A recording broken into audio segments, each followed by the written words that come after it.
con đường nào Ngài ra pháp trường, ngõ ngách nào hằn sâu trên chân. Lạy Chúa, con giá nào Ngài vác trên vai, đau thương nào phủ kín tâm tư, đường tình đó Ngài dành cho con.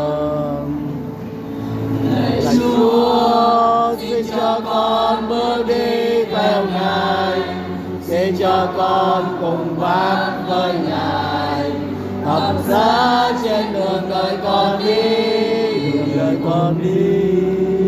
Lạy Chúa, xin cho con đóng đinh với Ngài, xin cho con cùng chết với Ngài,